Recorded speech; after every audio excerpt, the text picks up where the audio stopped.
கோமாளிகள் எல்லாம் வந்து மக்கள் கொண்டாடுற ஆளுகளாக மாறுறான். 18 வயதிற்கு மேற்பட்டவருக்கு மட்டும் அனுமதி, அந்த படம் பார்க்குறதுக்கு. பெண்களுக்கு அனுமதி கிடையாது. இது அப்படி கிடையாது. இது திறந்து விட்ட நாய் நுழைஞ்சது மாதிரி எந்தெந்த வீட்டில் டிவி ஓடுதோ எல்லா வீட்லையும் இது ஓடும். பிள்ளைங்க அதுக்கு தன்னைத்தானே அடிமையாகுது, தங்களுக்கே தெரியாமல். வேறு வழி இல்லை. பிக் பாஸ் நிகழ்ச்சியே மோசமானது, அதுக்குள்ளே நடக்கிற இன்னும் விஷயங்கள், மற்ற விஷயங்கள் அதை விட மோசமானது.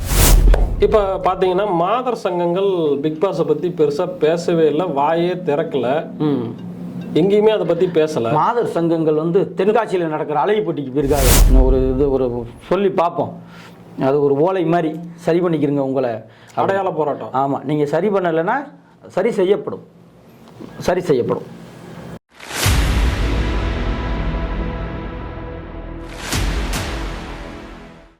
வணக்கம். தாய் நலம் யூடியூப் சேனல் நேயர்களுக்கு அனைவருக்கும் வணக்கம். இன்று நமது நிலையத்திற்கு தமிழக வாழ்வுரிமை கட்சியினுடைய மாநில இளைஞரணி தலைவர் திருவாடனை புலையந்தரம் முருகானந்தம் அவர்கள் வருகை தந்திருக்கிறார். வணக்கம். வணக்கம் ஐயா. சமூகம் சார்ந்து சமூகத்தினுடைய சீரழிவை நோக்கி இன்னைக்கு பிக் பாஸ் சென்று கொண்டு இருக்கிறது என்று அதனுடைய தலைவர் வேல்முருகன் அவர்கள் முன்வைத்து போராட்டங்களை நடத்தியிருக்கிறார். எதற்காக அந்த போராட்டம்? பிக் பாஸ் சீரழிவை உண்டு பண்ணுகிறதா, அதனால் மாணவர்களும் இளைஞர்களும் பாதிக்கப்படுகிறார்களா, குடும்பங்கள் பாதிக்கப்படுகிறதா என்பதை கேள்வியின் வாயிலாக அவரிடமிருந்து நாம் தெரிந்து கொள்வோம். பிக் பாஸ் நிகழ்ச்சியை உங்கள் தலைவர் வேல்முருகன் அவர்களை எதிர்க்கிறாரு, தொடர்ந்து எதிர்த்துட்டு இருக்காரு. பிக் பாஸ் அப்படி ஒரு பெரிய சீரழிவை உருவாக்குதா? தொடர்ந்து எதிர்த்துட்டு இருக்கீங்க. ஆமாம், இது இந்த ஒரு எப்படி சொல்கிறதுன்னா, 1 லிட்டர் பாலில் ஒரு சொட்டு விஷம் கலந்தாலும் விஷந்தாங்கிற மாதிரி அது கண்ணுக்கு தெரியாத சில விஷயங்கள். இப்போ எப்படின்னா, பிக் பாஸ் என்ன செய்யுதுன்னா, இன்றைக்கி இருக்கிற இப்போ பிக் பாஸ்னால வேணால் நம்ம சொல்கிறோம் பொதுவாக, இப்போ குழந்தைகள் பாதிக்கப்படுறாங்க, பள்ளிகள் கல்லூரியில் படிக்கிற மாணவர்கள் பாதிக்கப்படுறாங்க, தொலைக்காட்சியில் குடும்பமாக உட்காந்து பார்க்க முடியல, அது மட்டுமே இல்லை. இங்கே இன்றைக்கி விவசாயிகள், தினக்கூலிகள், தொழிலாளர்கள் எல்லாரோட பிரச்சனைகளையும் இந்த அதிகார வர்க்கமும் இந்த கார்பரேட்டும் இந்த அரசியல்வாதிகளும் கை வைக்கிறான். குறிப்பாக சொன்னால் தொழிலாளர் பிரச்சனை, இப்போ சாம்சங் உற்பத்தி உள்ளிட்ட இங்கே நடக்கிற இப்போ தொழிலாளர் பிரச்சனையை பார்க்குறோம், இந்த போனஸ் பிரச்சனையை பார்க்குறோம், தொழிலாளர்களை இப்போ இந்த NLC உள்ளிட்ட நிறைய இடங்கள் வச்சுங்களேன். இது குறித்தெல்லாம் பேச இந்த மக்கள் போராட அவங்க முன்ன வரும்போது அதை பற்றிலாம் சிந்திக்க விடாமல் நீ பிக் பாஸை பாருன்னு எதை திறந்தாலும் வந்து நிற்குது. பார்த்தீங்களா, இந்த பிக் பாஸ்ன்ற நிகழ்ச்சியே முதல்ல மோசமானது. முதல்ல பிக் பாஸே எதிரானது. பிக் பாஸ் குடும்பத்தை சீரழிக்குது, இளம் பெண்களை சீரழிக்குது, இளைஞர்களை சீரழிக்குதுன்னு எதை வச்சு நீங்க சொல்றீங்க? ஆபாசமான வார்த்தையை பேசுறாருன்னு உங்க தலைவர் சொல்றாரு, எதை வச்சு நீங்க சொல்றீங்க? அதை தான் சொல்ல வரேன். பிக் பாஸ் நிகழ்ச்சியே மோசமானது, அதுக்குள்ளே நடக்கிற இன்னும் விஷயங்கள், மற்ற விஷயங்கள் அதை விட மோசமானது. இது கமர்ஷியல் உலகம் ஆகிடுச்சு. வரணும், ஜாலியாக பார்க்கணும், மொபைல் எடுக்கணும், ஜாலியாக இருக்கணும், அது பிரச்சனையே கிடையாது. இந்த ஏன் சொல்ல வரோம்னா, இந்த பொழுதுபோக்கு விஷயங்களில் அடிமையாயிட்டா போராடுறதுக்கு ஒரு சமூகம் தயாராகாது.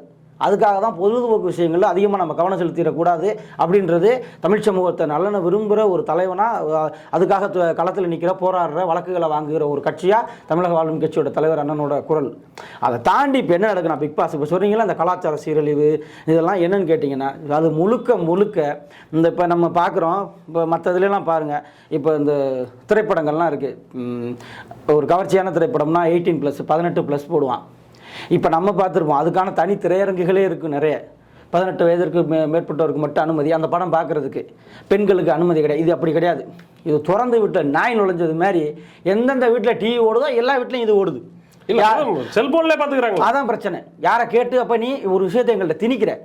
நாங்களே இன்றைக்கி என்ன இப்போ குழந்தைங்கள பாருங்கள், நீங்கள் இப்போ உங்கள்கிட்ட குழந்தைகிட்ட ஒரு பெண் குழந்தை ஒரு 10வது படிக்குதுன்னா, நீங்கள் 10 மணிக்கு மேலே ஃபோனை பிடுங்க முடியாது. இன்றைக்கி அந்த மண்ணலையை மாற்றி வச்சுருக்கான். ஃபோனை பார்க்குது, சரி புள்ள பார்க்குதுன்னு நினைப்போம்.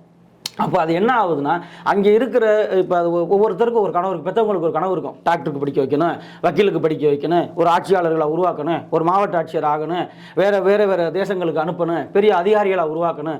நம்ம பிள்ளைகளை நம்ம எந்த ஊரில் விவசாய கூலியாக, எந்த ஊரில் நான் ஆடு மேய்ச்சணும், எந்த ஊரில் ஆடு மேய்ச்சணும், எந்த ஊரில் களை எடுத்தணும், எந்த ஊரில் நான் கருதறுத்தணும், எந்த ஊரில் நான் மாட்டு வண்டியை கட்டிக்கிட்டு நெல் முட்டையை தூக்கிட்டு போனணும், எந்த ஊரில் நான் செருப்பு இல்லாமல் நடந்தணும், அந்த ஊரில் என் பிள்ளை படித்து கலெக்டர் ஆகணும்னா ஒவ்வொரு தாய் தகப்பனும் வளர்க்குறான். கிராமங்கள்லையும் சரி, அவங்கவுங்க வசதி வாய்ப்புக்கு ஏற்றது மாதிரி. ஆனால் இந்த கனவுகள்லாம் சிதைக்கிறது மாதிரி தான் இந்த நிகழ்ச்சி. ஏன்னா இது இப்போ நீங்கள் ரொம்ப ஈஸியாக கடந்து போயிடுறாங்க. இது ரொம்ப முக்கியமான ஒரு விஷயம். நீங்கள் கேட்ட கேள்வி அல்ல, சொல்லிடுறேன் உங்கள்கிட்ட. அந்த என்ன ஆயிடுதுன்னா, இந்த இந்த ட்ரெண்டிங்ன்ற விஷயம் இருக்குது பாருங்களேன். இப்போ குழந்தைங்க இருக்குது இந்த முகநூல்லையோ இல்லை இந்த இன்ஸ்டாகிராமு இந்த ட்விட்டரு இந்த மாதிரி விஷயங்களில் இந்த சமூக வலைதளங்களோட இந்த தாக்கம் வந்து அதிகமாகி கோமாளிகள் எல்லாம் வந்து மக்கள் கொண்டாடுற ஆளுகளாக மாறும்போது என்ன கோமாளிகள் இந்த ரொம்ப கொச்சையாக பேசுகிறவங்க, சமூகத்தின் மீது எந்த அக்கறையும் இல்லாதவங்க, இந்த பைத்தியக்கார மனநிலை கொண்டவங்கலாம் அந்த பெரிய ஃபேமஸ் ஆகும்போது இங்கே போராளிகள் வந்து அவங்க காணாமல் போயிடும். ஐயா நல்ல கண்ணே ஒரு உதாரணம் வச்சுங்களேன், நான் அதுக்கப்புறம் வரேன், முதல்ல இதை சொல்லிடுறேன். இது என்ன ஆகிடுதுன்னா, இந்த படிக்க பெற்றவங்க கஷ்டப்பட்டு பெற்றவங்களும் பிள்ளைங்களும் சின்ன பிள்ளையிலேருந்து வளர்க்கணும்னு ஆசைப்படுற அந்த கனவுகள் எல்லாமே இதன் மூலமாக சிதையுது. நிறைய பேர் என்ன சார் நம்மளும் இந்த மாதிரி அப்படியே அச்சிப்பி முத்தா இவ்வளோ பெரிய ஆளா, அது நான் அந்த 2-3 பேர்களை சொல்கிறேன் உங்கள்கிட்ட. அந்த மாதிரிலாம் இருக்கிறாங்க, திருச்சி சாதனாவா அந்த மாதிரி நிறைய அந்த பேர்களோட சொல்லக்கூடாது. அப்படிப்பட்ட ஆட்கள்லாம் இருக்கும்போது என்னன்னா இந்த மாதிரி வந்தால் நம்மளும் வந்துடலாம் உங்களுக்கு.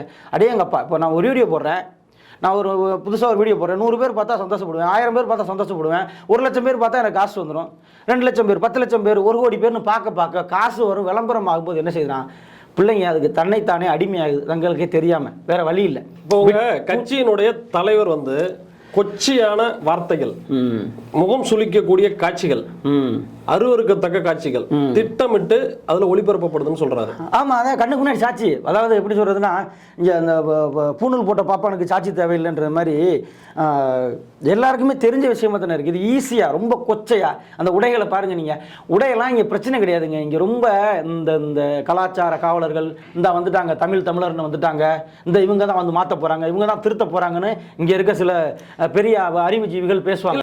சட்டக்கல்லூரியில் இந்த மற்ற கல்லூரிகளில் பல்கலைக்கழகங்களில் தேர்தல், மாணவர் சங்க தேர்தல் நடந்தால் மிக முக்கியமாக அந்த மாணவ பருவத்தில் வந்து தலைவர்களை தேர்ந்தெடுக்கிற வாக்குன்றது அவ்வளவு முக்கியத்துவம் வாய்ந்த ஒரு விஷயம். இதை போய் நீ பிக் பாஸுக்கு ஓட்டு போடணும், கொள்ள பேர்த்த கோடி பேர் அதில் உட்கார வச்சிருக்காங்க இந்த கார்பரேட் நிறுவனங்கள். இதான் பிரச்சனை.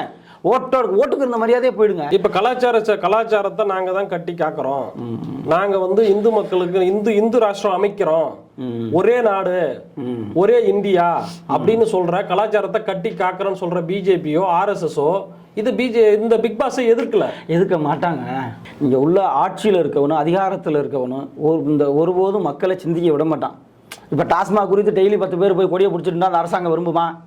மத்திய அரசு எதிர்த்து இங்கே இந்த கொண்டு வர்ற இந்த சட்டங்கள், இந்த நிற்கிற ஜிஎஸ்டி உள்ளிட்ட எல்லா சட்டமுமே நிராகரிக்கப்படுறது, தமிழர் உரிமைகள் பறிக்கப்படுவது, இங்கே உள்ள இப்போ என்எல்சியோட நில அபகரிப்பு, அந்த நிரந்தர பணியாளர்கள் ஆக்காமல் இருக்கிறது, அந்த மக்கள்கிட்ட நிலத்தை பிடிக்கிட்டு அவங்களுக்கே கொடுக்காமல் இருக்கிறது, சிப்காட்டுங்கிற பேரில் பன்னாட்டு நிறுவனங்களை இங்கே கொண்டாந்து இறக்குறது, உள்ளூர்காரங்களை வேலைக்கு வைக்கிறது இல்லை, இந்த மாதிரி விஷயங்களுக்கெல்லாம் அந்த மக்கள் தொடர்ச்சியாக போராடுறத இன்னைக்கு இந்த ஆட்சியாளர்கள் விரும்புவானா?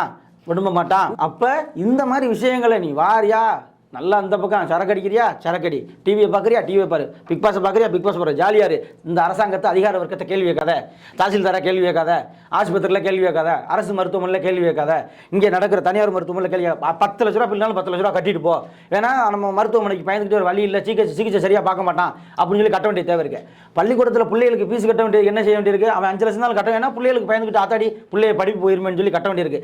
இது குறித்தெல்லாம் சிந்திக்காத, நீ சிந்திக்கவே கூடாதுன்றது தான் ஆர்எஸ்எஸ் பிஜேபியோட அஜெண்டா. அது காங்கிரஸ் இருந்தாலும் சரி, பிஜேபி இருந்தாலும் சரி. அதனால அந்த கலாச்சார காவலர்கள் என்ன செய்யறாங்கன்னா, இப்போ நம்ம பார்ப்போம், காதல் எடுத்து பார்த்துருக்கோம், பார்த்தா கழுதைக்கும் கல்யாணம் பண்ணி வைக்கிறது, எங்கேயும் பூங்காக்களில் போய் எங்கேயாச்சும் இருந்தாங்கன்னா அதுவும் இந்த குறிப்பாக இந்த ஆர்எஸ்எஸ், இந்த பிஜேபி, இந்த அமைப்புகள்னு தங்களுக்கு தானே கலாச்சார காவலர்கள் அவங்க தான் சொல்லி தருவாங்க. கலாச்சார காவலர்கள் கிடையாது, அவங்க சமூகத்துக்கு எதிரானவங்க, அதிகார பக்கத்தோட அடிமைகள், கண்காணிகள், அவங்க அதை தான் செய்வாங்க. இதெல்லாம் செய்கிற அந்த இந்து முன்னணி, இந்து மக்கள் கட்சி, பாஜக உள்ளிட்ட இந்த காதலத்துக்கு எதிராலாம் பேசுகிறவங்க, நாங்கள் இந்துக்கள் இந்து தேசம் பேசுகிறவங்கெல்லாம் இவ்வளவு வெட்ட வெளிச்சத்தில் விஜய் டிவியில் நடக்கிற பிக் பாஸ் பொண்ணு காணாமல் போகிறதுக்கான காரணமே அவங்களுக்கு இது நோக்கம் கிடையாது. அதனால அவங்க நோக்கம் மக்கள் மீது அக்கறையற்றவர்கள் அவங்க அதனால அந்த ஆதரவு நிலை எடுக்கிறாங்க. சமூகத்தை சீரழிக்கணும், அமைதியாக இருக்கக்கூடாதுன்ற நோக்கத்தில் அந்த பிப்ரவரி 14 மட்டும் எதிர்ப்பாங்க. நம்ம அப்படி கிடையாது, அதை எதிர்க்க வேண்டியது எங்கள் நோக்கம் இல்லை, கட்சியோட நோக்கம் கிடையாது. இங்கே கண்ணுக்கு முன்னாடி சமூகம் சீரழிது, சமூகம் பாதுகாக்கப்படணும், எதிர்கால தலைமுறையோட நலன் முக்கியம். அதுக்காக தமிழக வாழ்வுரிமை கட்சி இதை எதுக்குது. இப்போ பார்த்தீங்கன்னா மாதர் சங்கங்கள் பிக் பாஸை பற்றி பெருசாக பேசவே இல்லை, வாயே திறக்கல, எங்கேயுமே அதை பற்றி பேசலை. மாதர் சங்கங்கள் தென்காட்சியில் நடக்கிற அழகி போட்டிக்கு போயிருக்காங்க. இப்போ ஒரு படம் பார்த்தீங்களா, அது என்ன படம், ஒரு படம் வடிவேல் சொல்லுவார், ஐயா படத்தில் எங்கே போறீங்க நீங்கள்லாம் அப்படின்னு, நாங்கள் தென்காட்சியில் நடக்கிற அழகி போட்டிக்கு போகிறோம் அப்படின்னு சொல்லி போவாங்க. இப்போ இங்கே உள்ள மாதர் சங்கம்லாம் தென்காட்சியில் நடக்கிற அழகி போட்டிக்கு போயிருக்காங்க. அருவருப்பாக இருக்குது. மாதர் சங்கங்களை களைச்சி விட்டு போயிடுங்க. மாதர் சங்கங்கள் வந்து யாராச்சும் ஏதாச்சும் காசு வச்சுருக்கேன் ஏதாவது பேசுனா அதுக்காக பேசுகிறது, இல்லை ஏதாவது ஒரு கட்சிக்கு அடிமை ஆகிட்டு அதை எடுத்து பேசுகிறது, விளக்கமாத்திர தூக்கி நிற்கிறது, அந்த மாதிரிலாம் ரொம்ப இழிவான ஆட்களாக மாதர் சங்கங்களுக்கு ஒரு பெரிய மரியாதை இருந்துச்சு. இங்கே வேலு நாச்சியாரும் அஞ்சலை அம்மாலும் இங்கே நிறைய பேர் இங்கே இது ஒரு பெருமைக்குரிய மண். இது அப்படிப்பட்ட ஒரு இடத்துல இன்றைக்கி மாரியாத்தா, காளியாத்தா, செல்லாத்தா, பொன்னாத்தான்னு சொல்லி பெண்களை தெய்வமாக கும்பிட்ற நிலம் இது ஒரு தேசிய இனம். இது குறித்தெல்லாம் கவலைப்பட வேண்டியது நீங்கள். ஆனால் மாதர் சங்கங்கள் இந்த மாதிரி அமைப்புகளை நம்பி கட்சி கிடையாது, இந்த சனமும் கிடையாது, தேசிய இனமும் கிடையாது, இந்த மக்களும் கிடையாது. மக்கள் பூரா கோபமாக இருக்கான். மாதர் சங்கங்கள் தான் ஊமையாக போச்சு, அது அப்படி இருக்காங்களே தவிர மக்கள் தாய்மார்கள் ரொம்ப இதில் பிக் பாஸ் மட்டும் இல்லாமல் இந்த மாதிரி விஷயங்கள் ரொம்ப கோபமாக இருக்காங்க, பிள்ளைகள் மேலே அக்கறையாக இருக்காங்க. அதனால தான் அண்ணன் வேல்முருகன் அவர்கள் இந்த கொச்சை அண்ணன் இந்த விஜய் விஷயத்தில் பேசும்போதெல்லாம் பயங்கரமாக தமிழகம் முழுக்க இருக்க தாய்மார்கள் கொதிச்சு எழுந்துட்டாங்க. என்ன ஒரு தப்பாக பேசினார், 18 வயசு பிள்ளையை கட்டி பிடிக்கிற, 20 வயசு பிள்ளையை கட்டி பிடிக்கிற, நீ என்ன நேருவா, நீ என்ன காந்தியா, நீ என்ன பாரத ரத்னா எம்ஜிஆரா? கிடையாது. அதனால அப்படிலாம் இருக்கக்கூடாது. பார்க்குற ஒரு மற்றவன் என்ன நினைப்பான், ஒரு சினிமா நடிகர்கிட்ட இந்த மாதிரி ஒரு தேசிய இனம் கிடக்குதே, இப்படி அப்போ நாளைக்கு அவனுக்கு கல்யாணம் ஆகுமே, அந்த பிள்ளையோட எதிர்காலம் என்ன ஆகும்னு அந்த பார்வையில் அவர் சொன்னார். அதுக்கு அண்ணனை கொச்சையாக பேசினாங்க. அதுக்கான எதிர்வினையை தமிழ்நாட்டு தாய்மார்கள் எல்லாற்றுமே ஆட்டினாங்க. அதை நீங்கள் பார்த்துருப்பீங்க. அதனால் தாய்மார்கள் அதுக்கு போராட்டத்துக்கு ஆதரவாக இருக்காங்க. கேளுங்க. இப்போ உங்கள் அதாவது தமிழக வாழ்வுரிமை கட்சியினுடைய மகளிர் அணி சார்பாக இன்னைக்கு ஒரு ஆர்ப்பாட்டத்தை நடத்தி காமிச்சிருக்கீங்க. அதாவது அடையாள ஆர்ப்பாட்டமா இல்லை அமைதியான ஆர்ப்பாட்டமா? அது இன்னைக்கு இப்போ சமூக வலைதளங்களில் லைவ் ஓடிக்கிட்டு இருக்கும்போது அந்த காணொலியை பார்த்தீங்கன்னா கீழே அந்த கமெண்ட்ஸ் வருது பார்த்தீங்களா, அதில் வர்றது எல்லாமே என்ன கருத்து வருதுன்னு கேட்டிங்கன்னா, நாங்கள் உளுந்தூர்பேட்டை மாதிரி எதிர்பார்த்தோம், டாஸ்மாக் நீங்கள் போராட்டம் மாதிரி நாங்கள் எதிர்பார்த்தோம், ஆனால் உங்களுடைய போராட்டம் அமைதியான போராட்டமாக இருக்கே அப்படின்றாங்க. இதை நீங்கள் எப்படி அடுத்த கட்டம் உங்களுடைய போராட்டம் என்னவா இருக்கும், இதை எப்படி கொண்டுட்டு நகர்த்துறீங்க? இல்லை, வன்முறையை நாங்கள் ரொம்ப நேசிக்கிறே கிடையாது. டோல்கேட் உளுந்தூர்பேட்டை டோல்கேட்டுக்கே டோல்கேட் அடிக்கணுன்றதை தாண்டி அங்கே இருக்கிற கார்ப்பரேட் நிறுவனங்கள் அந்த சுங்கச்சாவடிகள் பண்ணுறது, தாய்மார்கள் அடிக்கிறது, ஒரு வண்டியில் போனான்னா அந்த குடும்பத்தை போட்டு மிரட்டுறது, துப்பாக்கியை தூக்கி நீட்டுறது, இந்த மாதிரி இந்த சுங்கச்சாவடிகள் பண்ண அட்டூழியம் தாங்க முடியாமல் தான் அண்ணன் அப்படி ஒரு முடிவு எடுத்தார். என் நாட்டில், என் வயக்காட்டில், ஏன்ட்டு கொள்ளைக்காட்டில் கொண்டாந்து ஏன்ட்டு தண்ணி ஏன்ட்டு ஆற்று போன இடத்துலலாம் ரோடை போட்டு காசு வாங்கலடா, அப்படி அநியாய கொள்ளை அடிக்கிறன்றதான் வாங்கினது. அந்த அன்னைக்கு நடந்த காவிரி மேலாண்மை வாரியம் அமைக்க சொல்லி அன்னைக்கு நடந்த தொடர்ச்சியான போராட்டங்கள். அப்போ இந்தியாவிலேயே ஒரு நீர் உரிமைக்காக வரிகோடா இயக்கம் அப்போ கூட தமிழக வாழ்வுரிமை கட்சிக்காரங்க கொடுக்கல, தமிழ்நாடே கொடுத்துச்சு. ஒட்டுமொத்த தமிழன்னு சொன்னால் சுங்கம் தகர்த்த சோழன் அண்ணனை. ஏன்னா வரிகோடா இயக்கம்னு ஒரு விஷயம் அவ்வளோ சாதாரண விஷயம் இல்லை. அவனுக்கு வரி கட்ட முடியாது, மத்திய அரசு விட்ட சவால் அது. அதனால் அப்படி ஒரு வரிகோடா இயக்கம் நடத்தி அந்த சுங்கச்சாவடியை அவங்க அத்துமீறல்னால அன்றைக்கி நடந்த போராட்டம் அது. அதுக்கப்புறம் தொடர்ச்சியாக பார்த்துருப்போம், காவிரி நீர் உரிமைக்காக அண்ணன் இருந்தது. அப்புறம் அண்ணனோட கைது, அண்ணன் தொடர்ச்சியான புழல் சிறையில் உண்ணாவிரதம், அண்ணனோட கிட்னி உண்ணாவிரதம் இருந்ததுனால அந்த தண்ணி குளிச்சா கூட இந்த தண்ணி இந்த சின்ன சின்ன ஓட்டைகள் வழியாக உடலில் போய் ஒரு சக்தியை கொடுத்துருன்றக்காக அவர் அதை கூட தண்ணியை குடிக்காம. இதெல்லாம் உண்மை, இதெல்லாம் நக்கலும் நையாண்டியும் இன்றைக்கி இருக்க இவங்களுக்கெல்லாம் அது எப்படி சொல்கிறது, அதெல்லாம் நீங்கள் வருத்தப்படணும். அண்ணன் வேல்முருகன் அவர்களை, அவரோட தனி மனித ஒழுக்கத்தை, அவரை பற்றி எதுவுமே தெரியாமல் அவரோட போராட்ட வாழ்க்கையெல்லாம் தெரிஞ்சும் வேறு வழி இல்லாமல் பேசுகிறவங்கெல்லாம் தயவு செஞ்சு அதெல்லாம் தெரிஞ்சுக்கிறேன்னு. அவரோட போராட்டம் மிக வலிமையானது. அப்போ அண்ணன் உண்ணாவிரதம் இருந்தப்போ இந்த சமகால அரசியலில் யாருக்காகவும் யாரும் இங்கே சாக தயாராக கிடையாது. தேசிய தலைவரோடு அத்தனை லட்சம் மக்கள் திரண்டான், அவ்வளோ பெரிய போராளிகள், அத்தனை மாவீரர்கள் வந்தாங்கன்னா அந்த தேசிய இன விடுதலை போராட்டம் இன்றைக்கி உலகம் முழுக்க நடக்கிற விடுதலை போராட்டங்களில் பங்கெடுக்கிறாங்கிறது வேறு. ஆனால் ஓட்டு அரசியலில் இருக்கிற இங்கே தமிழ்நாடு போன்ற இங்கே கிட்டத்தட்ட சினிமா நடிகர்களுக்கு 50 ஆண்டு காலமாகவே ரசிகர் மன்றங்களை உருவாக்கி பெரிய அளவில் இங்கே மக்களை ஓரளவுக்கு மூலச்செலவு பண்ணி வச்சுட்டாங்க. ஏன்னா ரசிகர் மன்றங்கள் பாலாபிஷேகம் பண்ணுறது, கட்டவுட்டுக்கு பால் ஊற்றுறதுன்னு உலகத்தில் பேரங்கேனா இவ்வளவு பெரிய சீரழிவு இருக்குமான்னு தெரியல. இப்படிப்பட்ட ஒரு நிலத்தில் இன்றைக்கி விஜய் பக்கம் ஒரு கூட்டம், அவர் அஜித்துக்கு ஒரு கூட்டம், மற்ற நடிகர்களுக்கு ஒரு கூட்டம், ஆண்டவங்களுக்கு ஒரு கூட்டம், ஆண்டுகிட்டு இருக்கவங்களுக்கு ஒரு கூட்டம், எதிர்கட்சியாக இருக்கவங்களுக்கு ஒரு கூட்டம், தேசிய கட்சியாக வலிமையாக டெல்லியில் இருக்க ஒரு கட்சிக்கு கூட்டம், ஏற்கனவே ஆண்ட காங்கிரஸ் கட்சிக்கு ஒரு கூட்டம்னு இவ்வளவு பெரிய வலிமையாக இருக்கும்போது ஒரு சட்டமன்ற உறுப்பினராக இருந்து ஒரு சாதாரண ஒரு விவசாய குடும்பத்தில் ஒரு ஆசிரியருக்கு மகனாக பிறந்து இன்றைக்கி அப்படி ஒரு தலைவனாக இருக்கிற ஒரு மனுஷன் கைதாகி அவர் ஜெயிலில் இருக்கும்போது அவருக்காக 2 பேர் தீக்குளிச்சத்தான். மன்சூர் அலி, ஜெகன் சிங்னு சொல்லி சமகாலத்தில் யாருக்காகவும் சாய தயாராக இல்லை. அந்த மனுஷனுக்காக சிறையிலேருந்து உண்ணாவிரதம் இருக்காருன்றக்காக செத்தாங்க.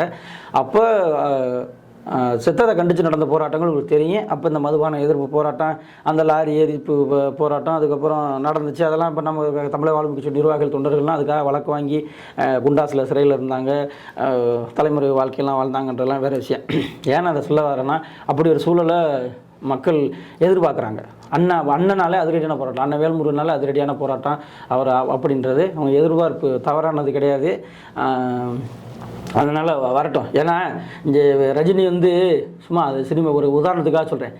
ரஜினி வந்து பாட்ஷா, அண்ணாமலை அப்படி ரஜினி நடிக்கும்போது தான் படங்கள் ஓடிச்சு. ராகவேந்திரான்னு வரும்போது படங்கள் ஓடலை. அவர் ரஜினியை பார்க்குற பார்வை வேறு. அது மாதிரி அண்ணன் ஒரு சும்மா சொல்லக்கூடாது, அது அந்த சினிமாக்காரர்களை ஒப்பிடுறது இல்லைன்னா அரசியலில் அண்ணன் ஒரு சூப்பர் ஸ்டார்.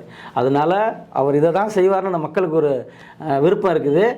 இப்போ நடந்த மகளிரணி போராட்டம் ஒரு ஜனநாயக வழியில் அது மகளிரை முன்னிறுத்தி முழுக்க எங்களோட தமிழக வாழ்வு கட்சியோட மகளிரணி சிறப்பான ஒரு போராட்டத்தை முன்னெடுத்திருக்காங்க. அருமையாக இன்றைக்கி நிறைய பேர் பேசியிருக்காங்க. மிகப்பெரிய எச்சரிக்கை அந்த பிக் பாஸ் நிறுவனத்துக்கு அந்த வீட்டுக்கு எடுத்தது மாதிரி இன்றைக்கி அந்த போராட்டம் நடந்திருக்குது. முதல்ல சொல்லியிருக்கான் ஒரு சொல்லி பார்ப்போம். அது ஒரு ஓலை மாதிரி சரி பண்ணிக்கிறங்க உங்களை அடையாள போராட்டம். ஆமாம், நீங்கள் சரி பண்ணலைன்னா சரி செய்யப்படும். இப்போ சமூக வலைத்தளத்தில் பார்த்தீங்கன்னா சீமான் வேல்முருகன் தொடர்ந்து வாக்குவாதமாகவே போயிட்டு இருக்கு. ஆனால் உங்கள் அண்ணா வேல்முருகன் என்ன சொல்கிறாருன்னா என் ரத்தம்னு சொல்கிறாரு. ஆனால் இந்த பிக் பாஸை இவ்வளோ தூரம் நீங்கள் எதுக்குறீங்க, அதுக்கான ஒரு ஆதரவு கூட இன்னைக்கு தெரிவிச்சாரா என்னன்றது எனக்கு தெரியல, உங்களுக்கு தெரிஞ்சா சொல்லுங்கள்.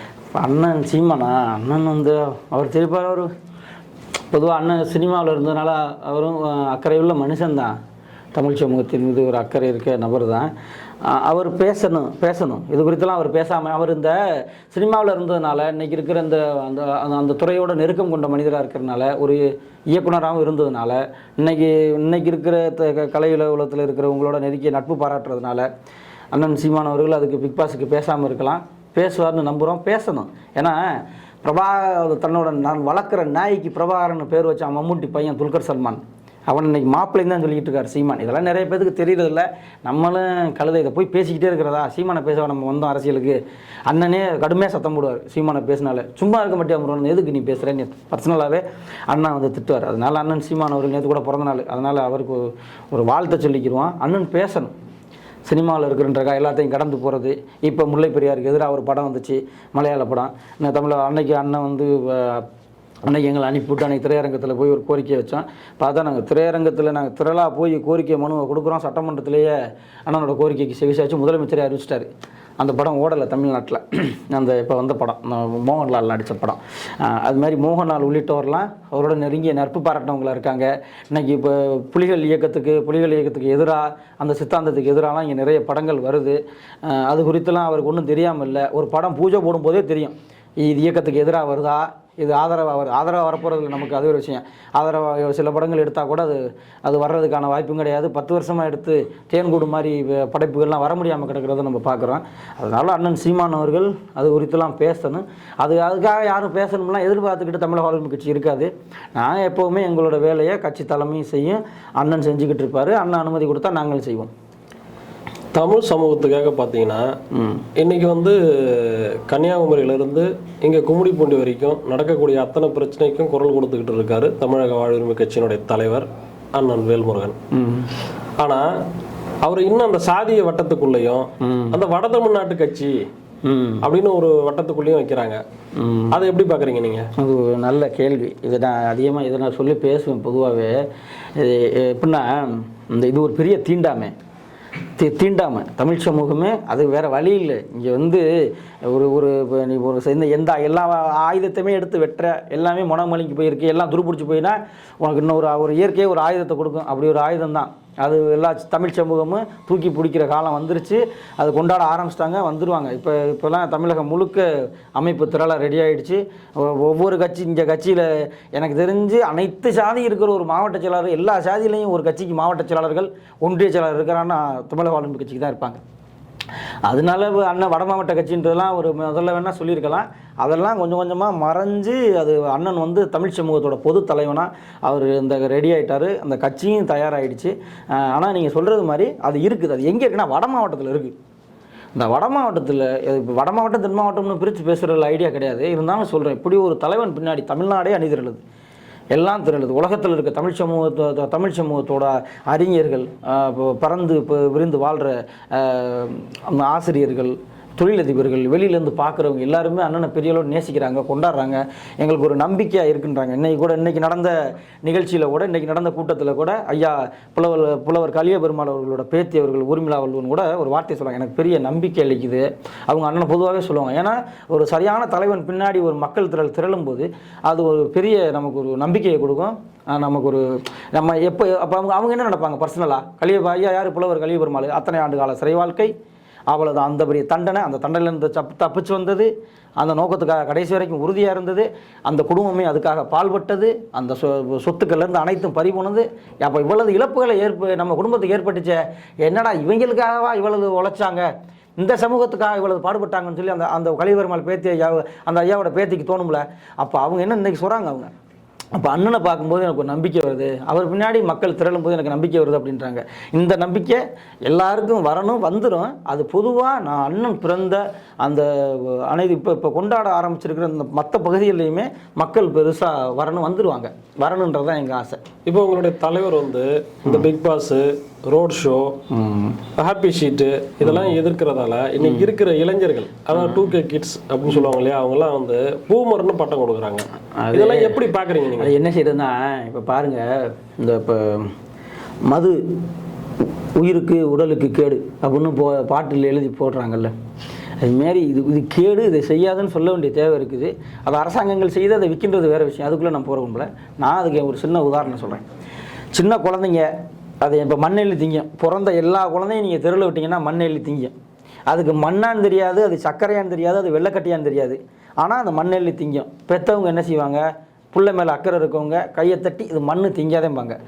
அப்படி ஒரு தாய் ஸ்தானத்தில் இருந்து இந்த பிள்ளைங்களுக்கு அண்ணா அதை சொல்கிறாரு. அன்றைக்கி இருக்கிற பள்ளிக்கூடங்களில் கல்லூரிகளில் படிக்கிற பிள்ளைங்களுக்கு இது ரொம்ப ஆபத்தானதுமா, கிரிஞ்சுன்னு சொன்னால் சொல்லிட்டு போகிறாங்க, கிரிஞ்சுன்னு சொல்கிறாங்க, பூமரங்க, இப்போ அதெல்லாம் அதெல்லாம் காலம் மாறும், அப்படியே போயிடாது.